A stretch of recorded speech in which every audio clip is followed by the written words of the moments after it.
Surprise, Rihanna has given birth to her second child with A$AP Rocky. Here's what we know so far. So apparently Rihanna and A$AP Rocky were able to keep this birth a secret for a couple of weeks because apparently she gave birth on August 3rd. And it's a boy. We don't know the name of the baby yet, however we know it starts with an R. Congrats to Rihanna and Rocky. What did it mean to cross the line and look up and see that you had won the world championship? It meant so much. It meant the people that supported me, the people that believed in me, my family, just knowing that hard work pays off. It's been a lot I've been going through, but to overcome all of that and my work speaking for itself, being so silent this year because I wanted my performance to speak all the words that I needed to speak myself, it feels amazing. It feels like everything that paid off. And Do you feel like you earned the respect of the Jamaicans and the rest of the world tonight? Not even just the Jamaicans. I feel like I've earned the respect for myself. That's the biggest thing for me, not even just the world, but for Sha'Carri Richardson. I put that respect on me for me. I've been downplaying myself for so long, and this entire season, I know I belong. I know I deserve to be here, and it just feels amazing to execute that as well.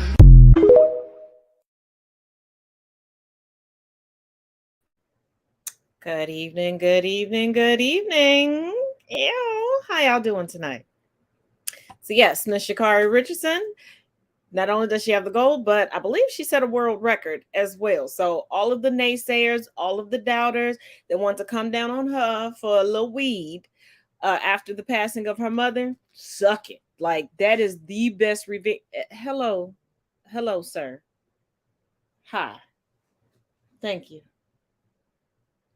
This is not your show. Thank you. That is the best revenge.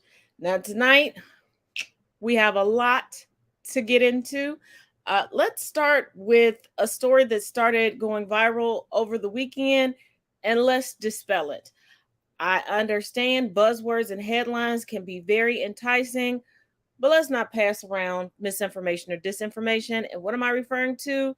The TikTok ban that had everybody all up in their feelings. Let's break down the actual factual truth. Hello, TikTok is not getting banned. I spoke with actual TikTok and Congressman Bowman's office, and I think I figured out where things went a little awry. I had seen people talking about TikTok maybe getting banned in the Hawley and Rubio amendments, but those were never voted on. Those were not included in the final draft of the defense budget. This is Josh Hawley's amendment that he did try to put into the national defense budget and that he will continue to try to bring to the floor for a vote as long as he's got a book on the shelf that needs selling. But as you can see, it's written in text, but there are zero actions. It was never voted on. It was never taken to the floor. And the same goes for Marco Rubio's amendment. He wrote it. He wanted to bring it to the floor when they were trying to pass the defense budget, but he did not. It was not voted on. There is no action. I'm going to link to the defense budget, the final draft that was passed by Congress. And you will find in there is no language at all whatsoever that speaks to any sort of TikTok ban or any sort of ban on public devices that could affect TikTok. Talking about TikTok bans is real popular fodder. TikTok is not getting banned. In fact, the chatter around the halls of Congress are that the Restrict Act went so poorly that no one wants to touch it during an election season. If there's going to be a TikTok ban, or there's even a threat of a TikTok ban, I promise you I will be the first to let you know, or one of the first. But despite some people's best efforts, this app is safe as ever.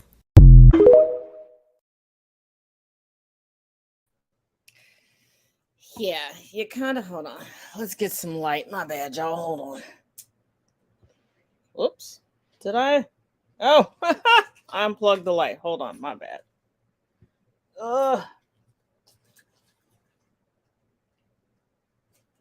There we go. Okay. Better. Okay. There. Now the light's lighting. The whole TikTok ban thing, one thing you have to realize, yes, Congress was gung-ho about this as a part of their culture war type of thing. Yes, they were. There were quite a few talking heads from the conservative GOP side, but you have to realize Telegram isn't getting them the views that they desire. Facebook is an echo chamber, and they're losing current supporters, so they need new ones. True Social isn't working out for any of them outside of Trump, so they kind of need TikTok right now. They're beginning to slowly pop up, and they're slowly creating accounts on TikTok, so they're not trying to get rid of it. And also be mindful when you see people splashing headlines, especially when they're rebuilding an account and they previously had such a huge account. They're going to give you that shock value. And when I was seeing a lot of people talking about this, it was the accounts that are like, follow me for more, and you never get any more, or accounts that were huge and they got banned and they're trying to increase their following. So always keep that in mind. So now let's move on to Mr. Vivek Ramaswamy. Because I know everybody's focused on Trump and DeSantis, but Vivek is starting to climb up, and he is cuckoo for Cocoa Puffs. He is Trump with a deep tan that's not orange this time. Vivek Ramaswamy. Vivek Ramaswamy. Now that sounded good, but I got to ask you, did I get it right? That was dead on correct. Really? Who is a 2024 Republican candidate, is going kind of viral right now. Now snap back to reality. Oh, there goes gravity. Oh. Super cool. So I've been seeing some reaction online to this performance of him rapping to Eminem, and for people who don't know who he is, he seems like a good alternative to older white dudes. And let me just clear that up for you. First, he wants to raise the voting age to 25. Exit polling from 2020 suggests that Gen Z is overwhelmingly Democratic, so of course he would want to neuter them. He wants to abolish the education department, quote, on day one. He also wants to eradicate teachers' unions. He wants the military to be in charge of fentanyl seizures coming across the southern border. He says he wants to take Donald Trump's America First agenda even farther and is willing to go down the road of ruling by fiat. He's basically funding his own campaign. He says the climate change agenda is a hoax. He's written books on the social justice scam, quote unquote. He said he would not give any money to Ukraine. He also has said that the prosecutions against Donald Trump are politically motivated. And what I think is quite possibly the most scary thing about him is that he says that he is a proud nationalist and he wants to bring back nationalism, albeit a non-white nationalist. So if you're new and you think nationalist and you think patriotism, let me just clear that up. There's nothing wrong with being proud of your country. Nationalism is the idea that if you're an American nationalist, America is always right, and we need to aggressively have policies that reflect that. It's like dominating other cultures and other countries, which can very much lead to pretty disastrous things. If I believe my country is superior, that can lead to military action. If I believe that being American is exclusively correct, then that will justify discrimination and xenophobia. We're already seeing like historical revision being done in some red states that would be indicative of nationalism. There's not a big need for this diplomacy and getting along with other nations, which can lead to isolationism. When you add things like race or religion into this, then you have things like the Holocaust. So yeah, that's who we're looking at. Vivek Ramaswamy. But hey, he can rap to Eminem, so that's cool. Now, to further put Vivek, my apologies for mispronouncing his name at the start, into perspective, this man believes that there are several lies regarding 9/11. He doesn't believe that there were air marshals in the air. He believes in a lot of conspiracy theories regarding 9/11. He believes that an NRA office should be put in Taiwan and that Taiwan should have a second amendment because since China doesn't want its citizens to just walk around willy-nilly with guns, then if the Taiwanese people have guns, China will leave them alone. I kid you not. He really said it. The video with the quote on it is over on my TikTok page. It was uploaded today. He also has promised that if elected regarding the federal charges against Trump, he would pardon him.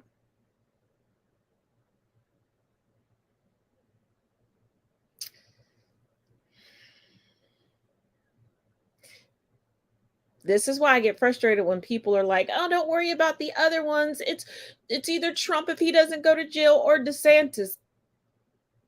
DeSantis has some people in his camp and running his campaign that obviously hate him. Okay, they are tanking his campaign slowly. With all of the leaks that are coming out regarding his campaign, it looks like he's just going to eternally mess up Florida. And the fact that he waited for legislation to be passed so he could continue to be governor while running for president, something deep down inside says he's not serious about running for president. It's like he's pulling a Trump. And if he wins, he's going to grift from the White House just like Trump did. And if he doesn't, he's going to go back to the governor's mansion and continue to be tyrannical until he can't anymore.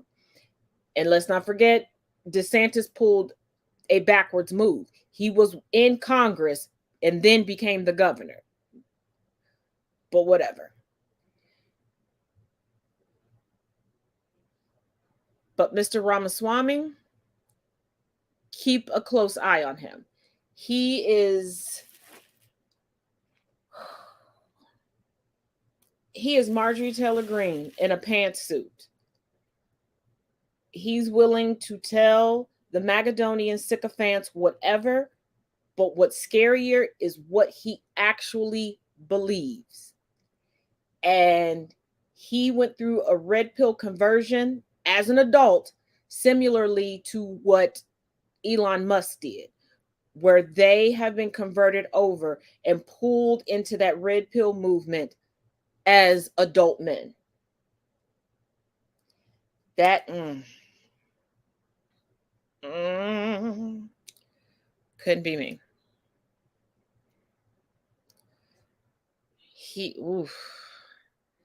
Now, let's get into some updates regarding Hawaii. Be warned, you're going to be pissed. Some of the things that's already been happening is realtors are calling families who lost everything, offering them to buy their property and their home for pennies on the dollar, just pennies on the dollar. So it's pretty offensive to us that people won't even give us the time to grieve properly. You know, people's mental health has been diminished in all of this. They've lost everything. People have lost family members. And for them to have that disrespect to come in and already try and buy things up is out of control. So some of the things that I've been doing is gathering all of our community leaders, getting as much resources as I possibly can at the same table so we can speak on how we can prevent these land grabs from happening.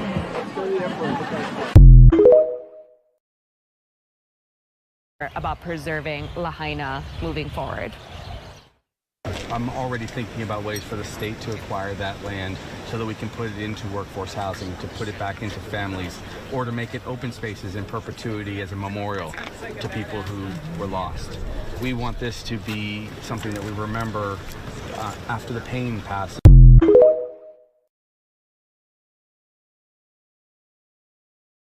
Yes, it is. Yes, that was one of the questions that it's, like I said, it's been burning in a lot of people's minds here. Hey, what's up, Nick? I've been trying to reach you. Been reaching out to you on X. You're supposed to be meeting with people here.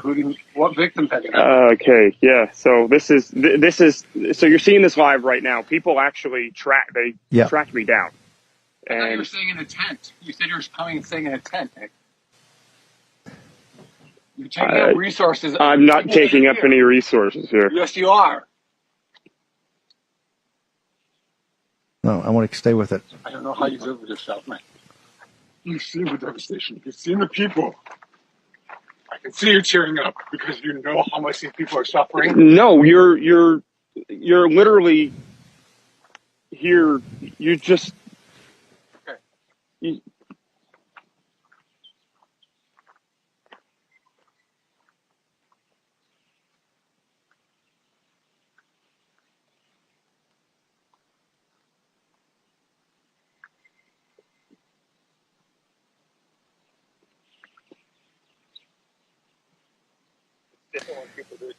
So Nick, what is the issue? This is real, dude. This is what I'm getting chased. Is what's going on. Now, see, this is what happened. I ended up getting doxxed by these. These. Look. Picture right there. First day, you posted a picture right there. Yeah. So they. You posted a picture of yourself. I didn't post a picture of myself. You posted a picture of your location, the palm trees, the water.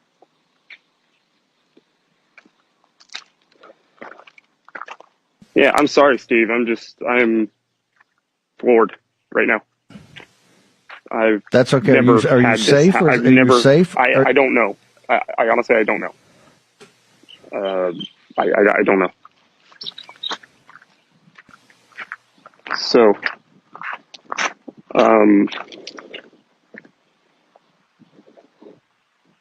yeah, I'm just gonna try to quickly get away. So I'm sorry. I don't even know what to say, to be honest. This is terrifying. This is terrifying.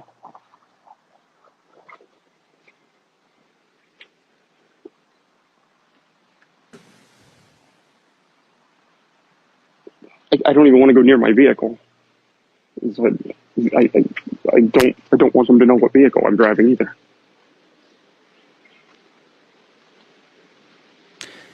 And Nick, what are the issues that these guys? What?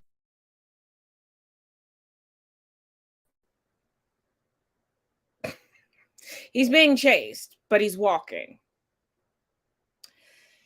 He's terrified. My biggest question is, airlines, why are you still flying people in? Charter companies, why are you still taking people by boat over there? You can report on what's going on over there without going and once again sucking up resources. This is one of the biggest reasons why those that are indigenous to Hawaii, a former country, a former nation, forced into statehood. Let me repeat, forced into statehood. Keep saying tourism is killing them. If there was no tourism, there would have been enough resources that there would not have been so much carnage. But he's like, oh, I don't want them to know that. He instantly turned himself into a victim because they pulled up on him. This is a perfect example as to why I tell people, stop saying we are not our ancestors. Yes, the hell we are. Pull-up game is strong. We're not our grandparents. We are not of the Jim Crow generation where they held their heads down and told the line. But our ancestors, yes, we are Nat Turner. Yes, we are Nancy and Gabriel Prosser. Yes, we are Mary Pleasant. Yes, we are.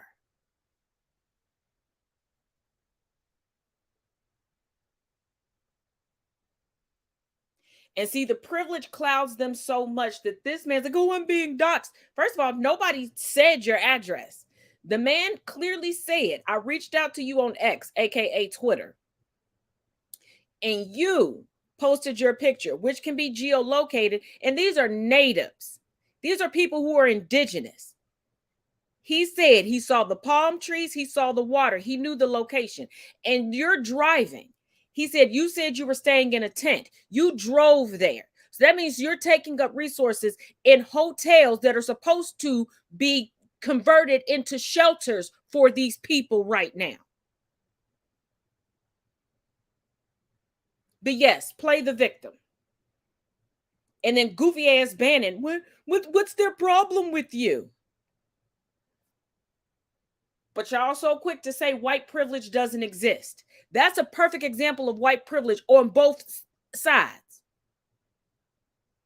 Witnessing what the problem is in 4K and denying it. And also, please explain to me, with an island brimming with indigenous people, news outlets, why are you spending so much time to find every white face that you can? You're walking past indigenous people to go find a white face to interview, to tell you about the suffering of those that are indigenous to the land. Those that aren't getting tax breaks to be there.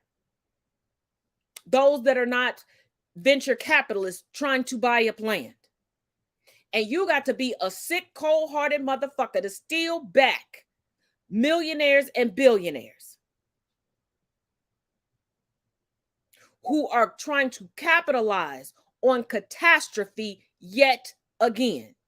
So many of y'all want to have jokes about people from Hurricane Katrina still living in FEMA camps. Why do you think? Why do you think they're still in those FEMA camps? Because just like what's going on now, you have these greedy son of a bitches with more money than every generation they could possibly procure, could never spend, and they hoard it, coming in to buy up property, to rebuild it bigger and better than ever and raise the prices through the roof. There is a city 15 minutes from me where the long-standing residents are pretty much the working poor. They are building so many luxury apartments that are no bigger than a damn sandbox.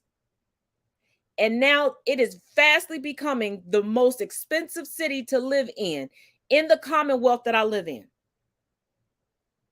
Not the city that's the home of the Kentucky Derby. Nope.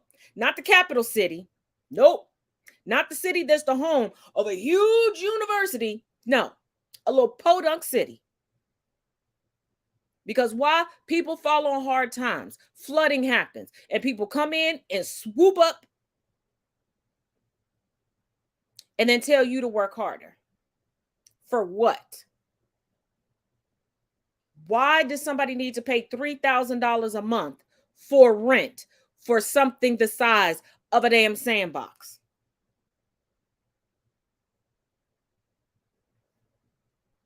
And then these boomers who could go buy a home kit from Sears and Roebuck and put it together themselves and then have a home want to tell you it's easy to get a house. I did it. I bet you could, Jethro. For $595, you could have a house.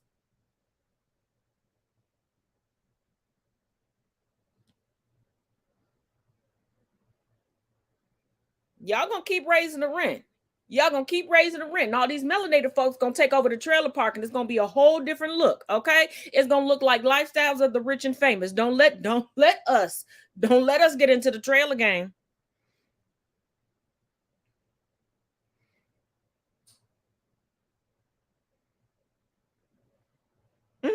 They do that a lot. And there are people who will buy these dilapidated houses and sit on them and sit on them and sit on them. And because their credit score and their complexion will start to raise the value of that neighborhood without ever putting any work into it. And then they'll flip it or lend it out to one of these home improvement flip it shows.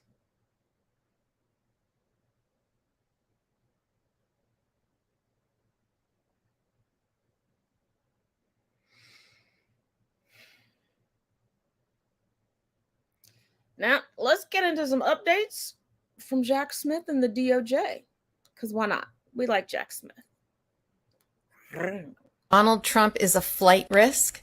That's the accusation about Donald Trump from Judge Beryl Howell in some unsealed transcripts that we are just getting to see regarding a search warrant for his Twitter account. Fascinating that we got to see this, because this was under seal until it went up on appeal, and then it was all unsealed for us to see this week. So let's talk about exactly what this is. Let's start with the fact that Jack Smith issued a search warrant to Twitter to get information about Donald Trump's account. It's the @RealDonaldTrump account. And he asked for everything from subscriber information to tweets to fleets to DMs, all sorts of things that is very standard, actually, that prosecutors now ask for in cases involving social media. And that's because not only do you want the information about the tweets that are public, you want to know all the surrounding data that is regarding a particular tweet. Like, so for example, you want to be able to prove who is the person who sent the tweet and whose account is it. And also to get the confidential stuff, right? The drafts that might not have gotten sent out, or the deleted messages, or these confidential direct messages or DMs that are sent to Donald Trump and that he potentially sent out.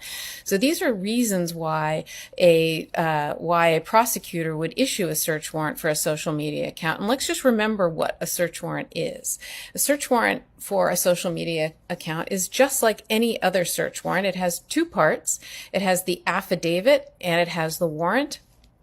The affidavit is sworn under oath, and it is very much describing the probable cause that a crime occurred, as well as probable cause that particular evidence will be located or found in a particular place regarding that crime. And so that is what search warrants are. And so in this affidavit, Jack Smith would have had to spell out that a crime was committed, that there's probable cause to believe a crime was committed, and that evidence of that crime would be located in the Twitter account that's @RealDonaldTrump.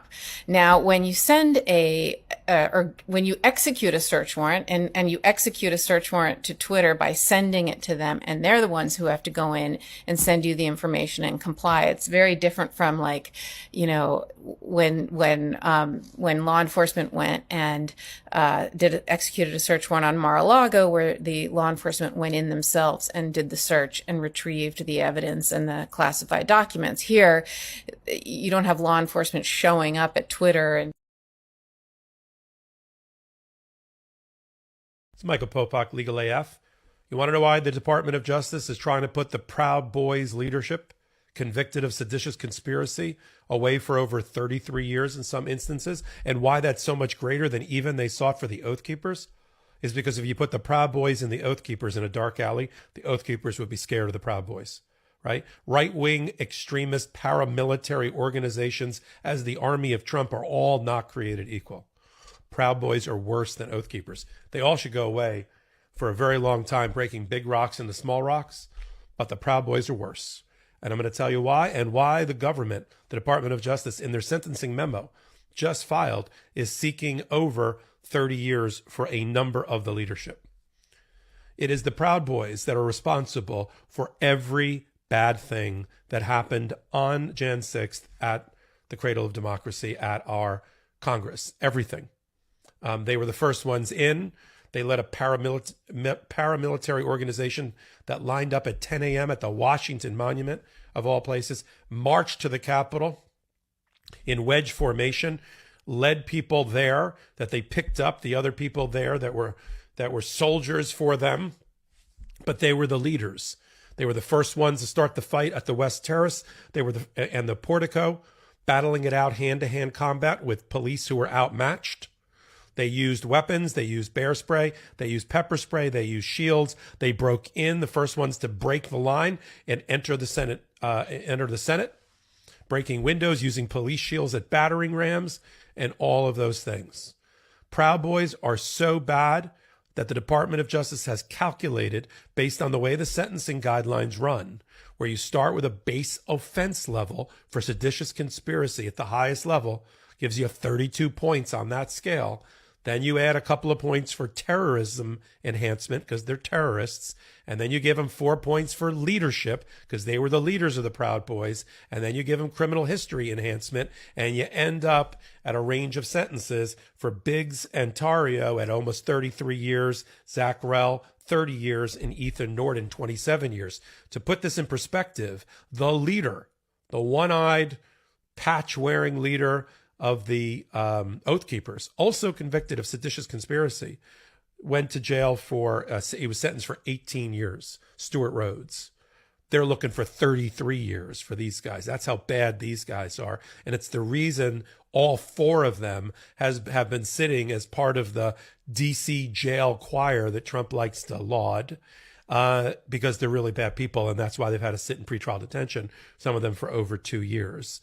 I'm going to talk about the actual comments in the sentencing memo because it is a powerful recitation of how the Department of Justice under Merrick Garland sees the prosecution of these people and the stain that they have left indelibly on democracy and on our Constitution, which, yes, held, but not without a cost, to paraphrase the Department of Justice. These are the guys, the Proud Boys, Biggs, Tario, Rell, and Norton, that wrote about their 1776 moment. Enrique Tario, who wasn't present actually. Also keep in mind, because I don't know why people aren't reminding folks of this, it was the leadership of the Proud Boys that were busted in video and photographs meeting with congressional leaders. It was members of the leadership of the Proud Boys who were bragging on Twitter about meeting with the president at the White House. They are intertwined. They are intertwined.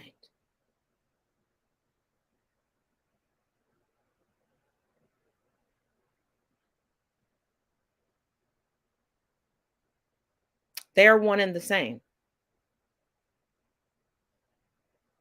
Why do you think every time a Proud Boy specifically is arrested, convicted, and sentenced, so many congressional members are trying to deflect and say, this is egregious, this is abuse of power, all of these different things? They are one and the same. Out of the thousands thus far, because these January 6th trials are continuing to happen pretty much daily. Pretty much every business day, there's a trial going on for January 6th, and they're still locating people. Families and friends are still turning people in. You don't hear about everybody else. You don't hear about the just regular mothers and fathers getting caught up. There's even a video circulating around from one of the Twitter Spaces live feeds, because it's audio only. You just have a box and then whatever profile picture somebody has up of these white folks crying over sentences that were being handed down to the top leadership of the Proud Boys. And one woman is like, when my girls come home from school, how do I tell them daddy's not coming home for all of these years? Daddy's a criminal. That's how you tell them. And you out here saying it's okay. Go ahead and tell them girls so that they can learn and they don't end up in prison and crazy like you.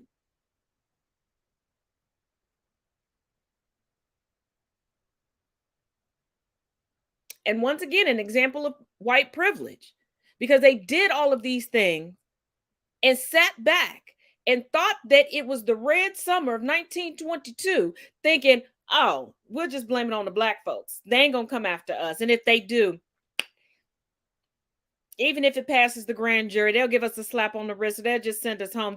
They'll find something in the gray area to let us go, because historically, that's what they do for us. And this time, whole different ball game.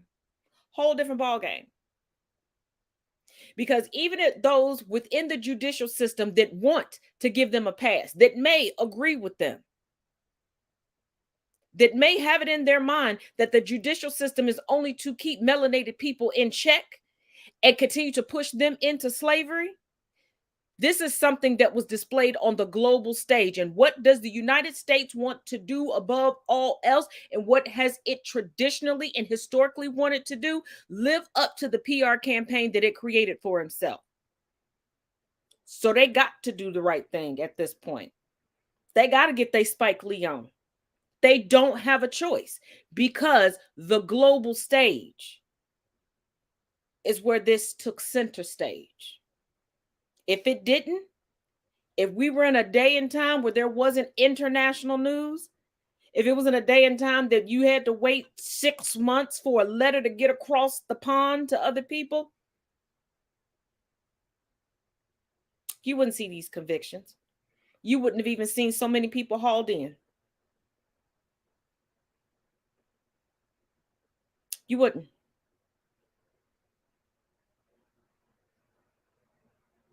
And if you think I'm joking, look how many towns were easily destroyed and disseminated.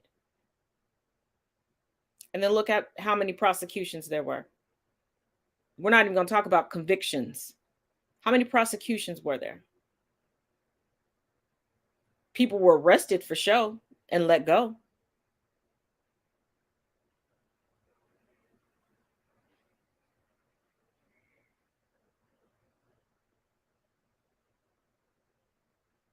Well, let's continue. We still got some more Trump legal news.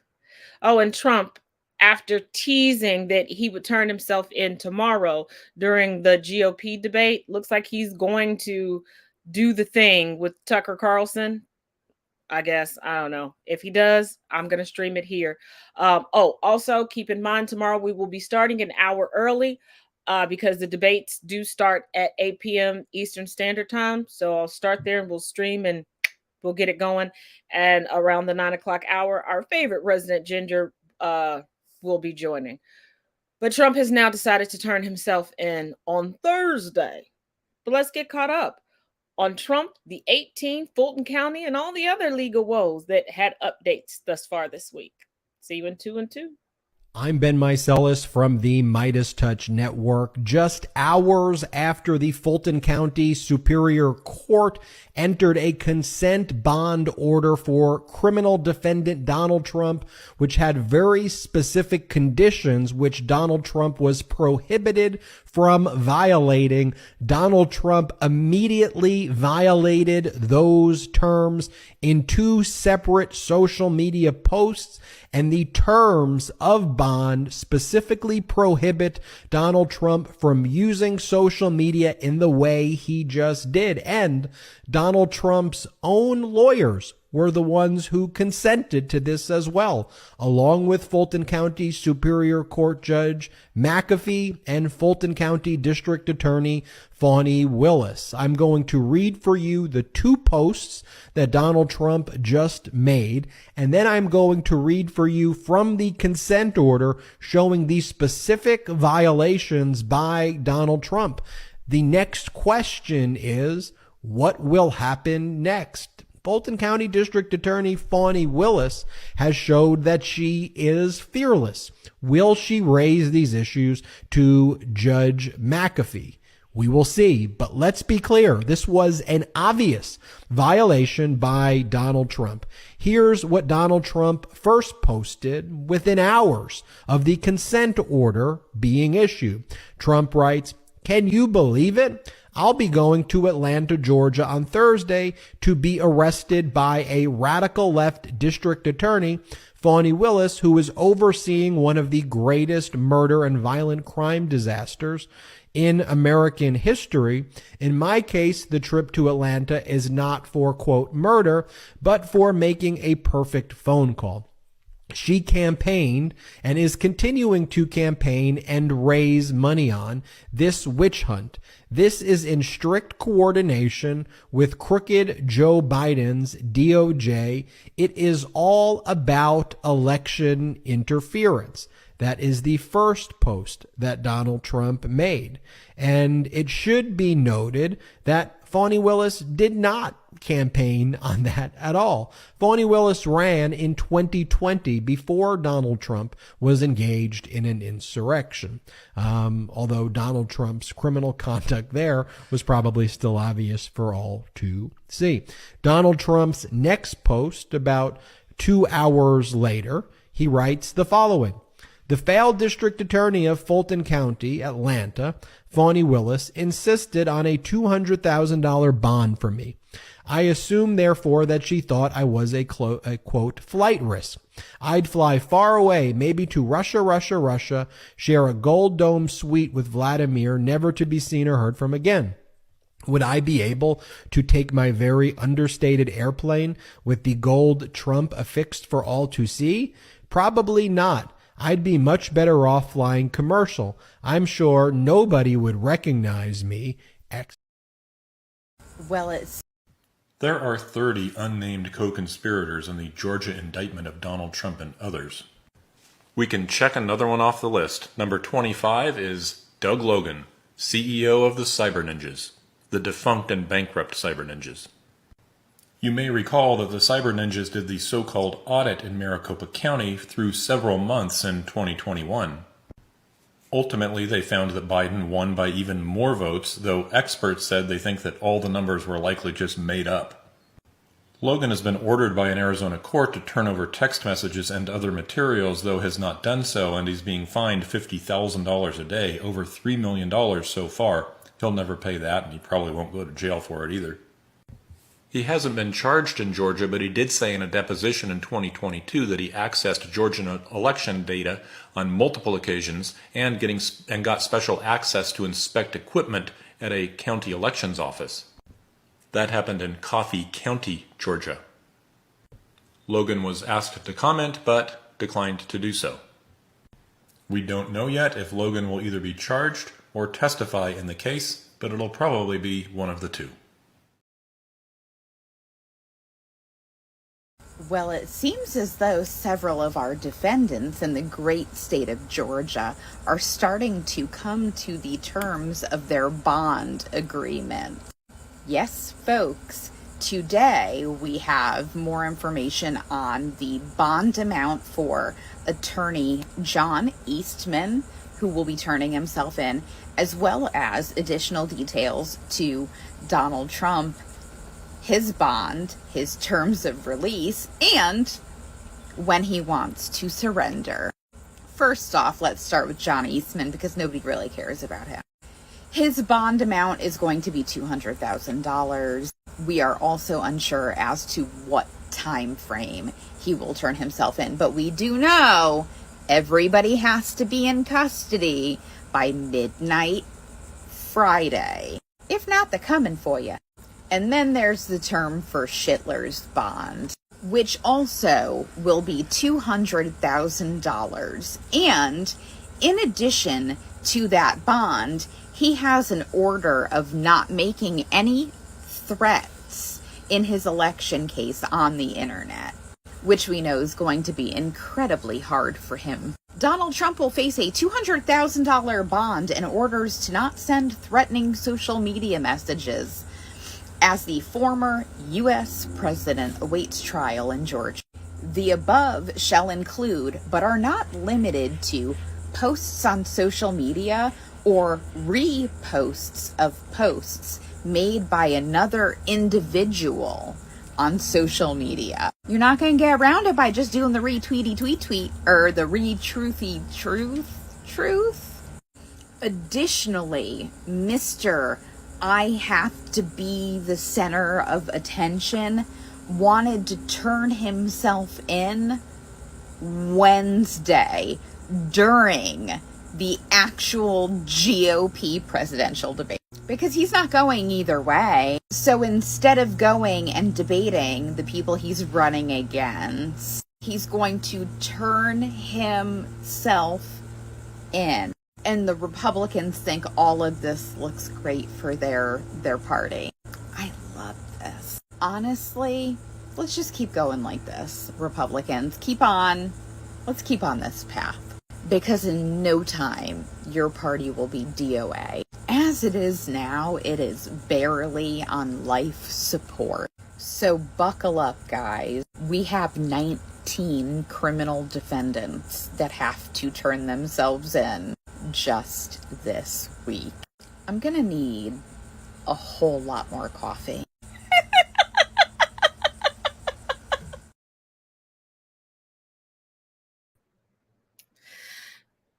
Now, Mr. Eastman and another person turned themselves in today. Hold on. Let's see. I just had it pulled up. Let's see. There we go. So this is from CBS News. Trump co-defendants in Fulton County case begin surrendering ahead of Friday deadline. 2 of the 19 people charged in Georgia for alleged efforts to reverse the outcome of the 2020 election turned themselves in to authorities on Thursday, becoming the first of former President Donald Trump's co-defendants to surrender. Let's say on Thursday. I think they meant on Tuesday. That's a typo, but okay. Scott Hall, a Georgia bail bondsman, and John Eastman, a conservative attorney, were booked on Tuesday. Yeah, there we go. Good correction. Fulton County inmate records show both men were eligible for bond. Eastman spoke to reporters shortly after being released from the Fulton County jail and said he still believes the 2020 election was stolen. Jesus. Okay, stick to the lie. Stick to the lie. Fulton County District Attorney Fonnie Willis gave those charged until noon Friday to surrender to authorities. Trump, who has yet to enter a plea but has denied all wrongdoing, said Monday night that he will turn himself in on Thursday. A Fulton County jury returned a 41-count indictment last week. The charging document accuses Trump and 18 others of participating in a criminal enterprise that aimed to reverse the former president's electoral loss in Georgia. Hall is accused of participating in a scheme to access election equipment and voter data in Coffee County, Georgia. He is charged with 7 counts, and his bond was set for $10,000, a $4,000 bond for Georgia's Racketeer Influence and Corrupt Organizations Act, or RICO, and a $1,000 bond for each of the remaining 6 conspiracy counts, according to the consent bond order. The indictment claims Eastman played a key role in the alleged plot to send a fake slate of electors to Congress, which the indictment says was intended to disrupt and delay the joint session of Congress on January 6, 2021, in order to alter the outcome of the 2020 election. The indictment claims Eastman sent an email suggesting that the Trump presidential elector nominees in Georgia needed to meet on December 14, 2020, sign 6 sets of certificates of vote, and mail them to the president of the Senate and to other officials. Eastman also allegedly participated in an Oval Office meeting on January 4, 2021 with Trump, then Vice President Mike Pence. Guess Mike Pence can stop saying he didn't know what was going on and what the plan was, and 2 of Pence's top aides. During the meeting, Trump and Eastman argued that the vice president could unilaterally reject electoral votes from some states or delay Congress's counting of the votes on January 6, 2021 to allow state legislators to appoint electors in favor of Trump, according to the indictment. Eastman, who has been charged with 9 counts, had his bond set at $100,000, which included a $20,000 bond for a violation of Georgia's RICO statute and $10,000 each for the other 8 accounts. Eastman said in a statement that he and his legal team plan to contest the charges and said he is confident he will be fully vindicated. This is what happens when you lie so much you begin to believe the lie.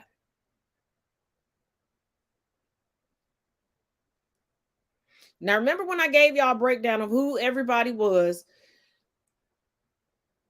and their positions at the time that they were doing things and their current positions.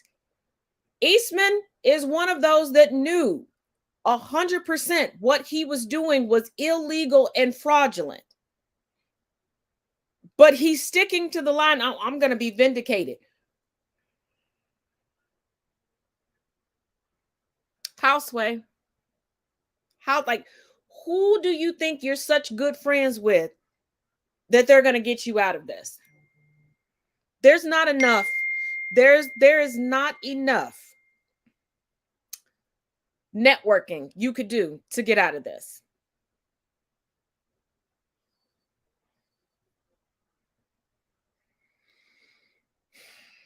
And I don't understand the energy, effort, and money they're willing to put into this.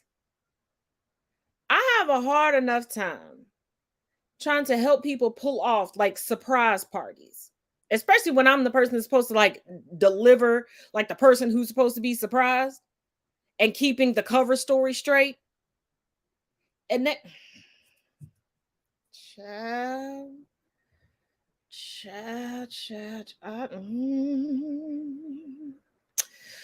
couldn't be me. Could not be me. Could not. Before we get into this last story, do keep in mind, make sure you check out the links in the description of this video. Today's audio podcast, which I try to keep 5 minutes or less. Tastic Tuesdays is up. There's a link in the bio for you to click onto, and there's also a link to it in the description of this video. So make sure you check that out and please share it with your friends. And if you enjoyed this broadcast, as always, please like and share. And if you are not subscribed to the channel, please subscribe and turn on notifications so you are notified anytime I go live or post any updates throughout the day and or week. This final story was sent to me, and I wanted to close the show. We'll semi-close the show with this because it's a perfect example of what we mean when we say stop pulling Black folks into your racist families. Take a listen. My husband beat up my brother for calling him the N-word. I, 26 female, have married my husband Micah, 28 male, for almost 9 months. I have a younger brother, Wesley, 19, male, who never really liked my husband. We met in middle school but didn't start talking until our sophomore year of high school. Micah has always been a patient and happy person. But everything went south last Saturday night. Considerable detail, Micah is black. My family and I are incredibly white. My brother has always been a little racist, but never enough where it was taken literally. I never brought Micah around him because Wes and his friends have a nasty habit of saying the N-word. Micah knew about Wesley's practice and said as long as he didn't say it to or around him, he didn't care. Last Saturday night, my parents invited us to dinner to celebrate my cousin's pregnancy. At my uncle's house, all the kids were upstairs while the adults were downstairs. Of course, there were heavy drinks, and my brother got a little drunk. Micah got up from his seat to get something to drink when my brother bumped into him. Micah said excuse me, but Wes cut him off midway and said, watch your step, dumb ba-n. Then Micah lost it. He started punching my brother even when he started screaming and bleeding. Usually, I would stop Micah, but my brother deserved it in this situation. My dad, uncle, and sister's husband spent 5 minutes trying to pull my Micah off. When Micah finally stopped, he kicked my brother one last time and left. Everybody started babying my brother even though they said they didn't feel bad for him. When I saw Wesley's face, it was red, bloody, and extremely swollen. I immediately left cause I just couldn't see my brother like that. When I got home, Micah was watching a movie on the couch. I got beside him and started crying. He asked me if I was mad at him, and I told him, of course not, but that was a little extreme. He got defensive and said my brother disrespected his ethnicity, and he couldn't even look me in the eye. He packed a bag and said he was staying at a hotel. I tried talking him out of it, but he just walked out. My family is berserk on me, asking me why I didn't stand up for my brother. At the same time, Micah won't talk to me for any reason at all, and I found out I was 6 weeks pregnant. What should I do? Go to hell. Don't pass go. Go to hell. Now let's break this down. Her brother isn't a little bit racist. And it wasn't a consequence, and it wasn't taken seriously because the rest of the family is racist. And it wasn't taken seriously because the racism didn't affect them. Notice how she was very descriptive of what happened to her brother. And she didn't leave in support of her husband. She left because she couldn't stand to see her brother that way. She got home and immediately victimized herself by crying. She told her husband, who was utterly disrespected and technically the victim of a hate crime around supposed family, that he was too extreme. And she further victimized herself and said, he won't talk to me. And guess what? I'm with his child. How well do you think that child is going to be received in this racist family? You have a fetish, ma'am. You have a fetish because you never corrected your brother. You never went to your brother and had a conversation about not disrespecting your husband. Hence the fact that he was so comfortable with it. And nobody in your family objected to it by the fact that they ran to your brother to console him and offered no apologies to your black ass husband. You can try to spin it all you want. But no. And in the comment section of that particular video, there were a couple of people that are like, she's leaving out details. Yes, she definitely is. What's the rest of the story? What did the husband do? Fuck you.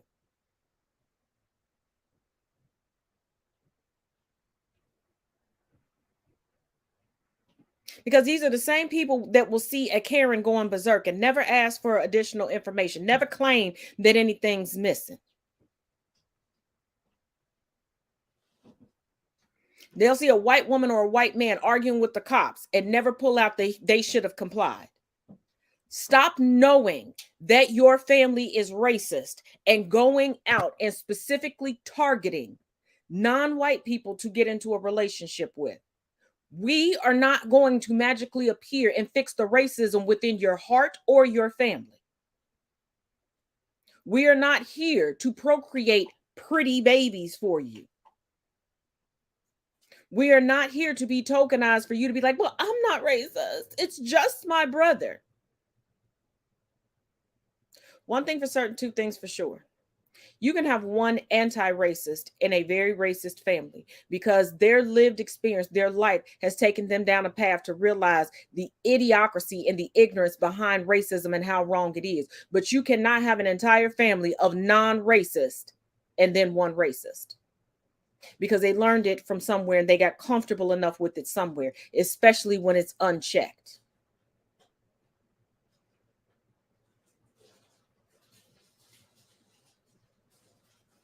And y'all been together since your sophomore year in high school, but you knew him since middle school. And y'all haven't even been married a whole year. So what did you do? Not bring him around the family, go to the church, go to the courthouse and just have a court wedding?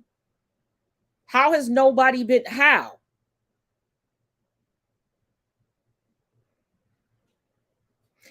And melanated folks, start vetting these families better. Start vetting these families better because I'm tired of hearing situation after situation after situation. Because one black woman went viral once Trump was elected, talking about how abusive and racist her boyfriend was. Honey, he always was. You kept excusing it. That's why it got amped up. Because in his eyes, you were one of the good ones that agreed with him. You were his Candace Owens. You were his Jeff Meade.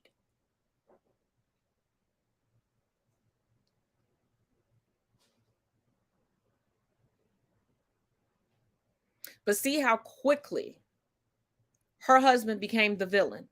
And she had no problem taking to the internet to paint her husband as a villain while still trying to come across as having his back. But where in her words did she ever have his back? Ever. Ever. And it's also a perfect example of when we say that a lot of white people never become our friends. They will say that they are our friends for the sake of trying to argue with other people from our community. Because if she was truly his friend, she would understand the hurt that that word has when weaponized against us. She would understand the disrespect that that has. She would have sat down and had conversations with her family members or gone no contact because they wouldn't have been up in Uncle's house. Uncle wouldn't have saw us that day.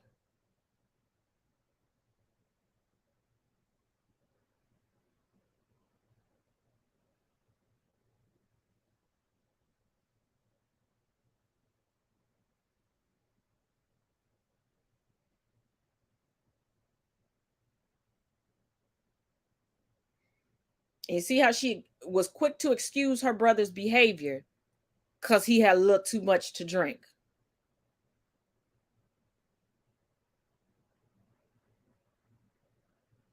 A drunk man tells no tales. And you don't turn into someone you are not when you're drinking outside of somebody roofing you.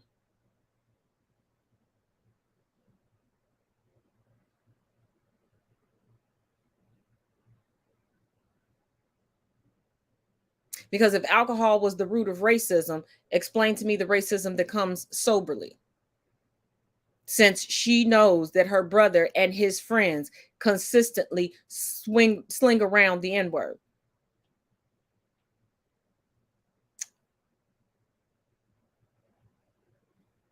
Having a non-white partner, knowing that your family is racist, and you're still clinging to your family is bullshit.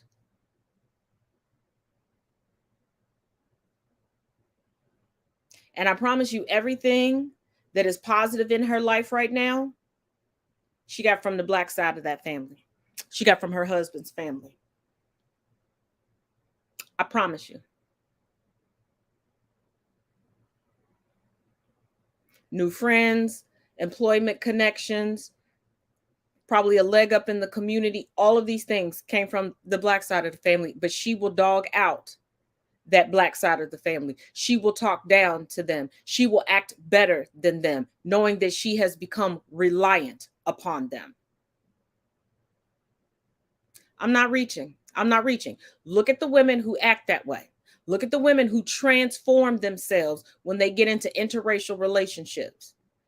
Look at their lives and see where their current stature, their current success is coming from.